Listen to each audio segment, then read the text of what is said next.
WTF Happened to Prey? Alright, listen up, because this is a wild one. You ever watch a movie and think, wait a second, how did this even get made? Like, what did it go through behind the scenes to actually hit our screens? Well, today we're diving into exactly that. Because Prey? Oh man, Prey had one of the most interesting, frustrating, and ultimately rewarding journeys to become what it is. So buckle up, because we're about to break down the entire story. First, let's go back. As proven by Shane Black's The Predator, making a movie about everyone's favorite alien hunter, not easy. And when you throw in the madness of a global pandemic, nightmare fuel. But somehow, Dan Trachtenberg managed to pull it off. A film set in the 18th century, focusing on a young Comanche woman trying to prove herself while going up against the ultimate hunter. That's ambitious. But the story of how this film got made is just as intense as the movie itself. This is WTF Happened to Prey. So let's start at the very beginning. And trust me, this story has everything: determination, setbacks, corporate interference, and a whole lot of passion. Believe it or not, work on Prey started way back in 2017. While The Predator was in production, Dan Trachtenberg, who you might know from 10 Cloverfield Lane, had an idea. He'd always wanted to work on a Predator movie, and he saw an opportunity to do something really different. He met with producer John Davis and pitched something unique. A story about a Native American warrior, a young woman, trying to prove herself only to find herself up against the most dangerous hunter in the universe. Now, this wasn't just a random idea. Trachtenberg and screenwriter Patrick Ison did their homework. They wanted this film to be authentic. They focused on the Comanche tribe, digging deep into their history, their way of life, their fighting techniques. They even brought on a Comanche consultant to make sure they got things right. This wasn't going to be just another action movie. It was going to feel real. They even played around with the idea of having the entire film in Comanche, kind of like The Hunt for Red October, where the language would transition in a way that made sense to audiences. In the end, they compromised using Comanche words and phrases throughout while keeping most of the dialogue in English. Now, here's where things get complicated. Right when things were starting to move forward, bam, Disney buys Fox, and suddenly a lot of projects were in limbo. Would Prey even happen? No one knew. It took time, but eventually, Disney recognized that Predator was still a valuable IP. So, thankfully, the project stayed alive, but they had another challenge: keeping it a secret. At first, they wanted to market it as just skulls, without revealing that it was actually a Predator movie.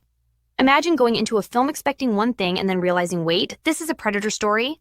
That was the dream. But in 2020, when Fox officially announced it was a Predator film, that surprise was gone. Speaking of 2020, yeah, remember what happened then? Production was supposed to start in early 2020, but, well, we all know how that went. Everything shut down. So casting had to wait, everything had to be delayed, and it wasn't until late 2020 that things really got moving again.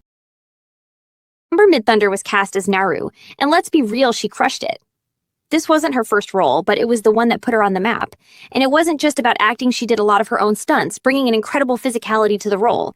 The rest of the cast was filled out with Native American actors, including Dakota Beavers as her brother Tabe. And here's a cool fact: most of them had to go through a rigorous training regimen to prepare for the Comanche fighting style. And of course, we have the Predator itself.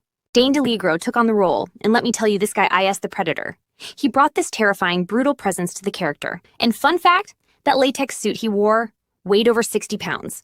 Absolute beast. Filming finally kicked off in June 2021 in Calgary, Canada. And let's just say it was not easy. Midthunder literally had to throw herself into a muddy pit over and over. And that mud, yeah, it smelled as bad as you think it did. Then there's her tomahawk training. The first time she tried throwing it at a tree, it kept bouncing off. The crew even had a moment of panic like did we cast the wrong person? But don't worry, she figured it out and nailed it. And let's talk about the dog. Because yes, Sari, Naru's loyal companion, was played by an actual dog named Coco. And Coco, absolute star.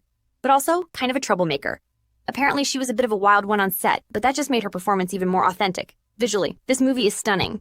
They use natural lighting whenever possible, giving it this raw, immersive feel. The cinematography? Gorgeous. And fun fact, those Predator vision scenes? Not just some post-production effect. They actually filmed them with a thermographic camera on top of a regular one. That's dedication. The soundtrack also deserves a shout-out.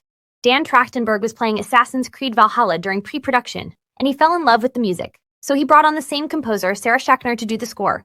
And honestly, it's perfect. When Prey finally dropped on Hulu in August 2022, it didn't get a theatrical release thanks pandemic. But that didn't stop it from becoming the most watched film on Hulu at the time. Critics loved it. Fans loved it. And it currently holds a 94% critic score on Rotten Tomatoes. Not bad for a franchise that had been struggling for years. And here's the thing, Prey wasn't just a great Predator movie. It was a great movie, period. It had action, suspense, emotion. It respected the franchise's legacy while doing something completely new, and with the ending teasing more Predator ships arriving. Yeah, you know people want a sequel. Now here's where it gets interesting. We're actually getting TT2 Predator movies in 2025. One of them, called Predator: Badlands, stars Elle Fanning. The other, still a mystery. Could it be Prey 2? We don't know yet. But one thing's for sure, this concept deserves more stories. So that's the story of Prey, a film that almost didn't happen, but somehow made it through. And it wasn't just a win for the Predator franchise, it was a win for original storytelling, representation, and just flat-out badass filmmaking. If you loved this breakdown, make sure to hit that like button, subscribe for more, and drop a comment with your favorite moment from Prey. Thanks for watching, and we'll see you in the next one.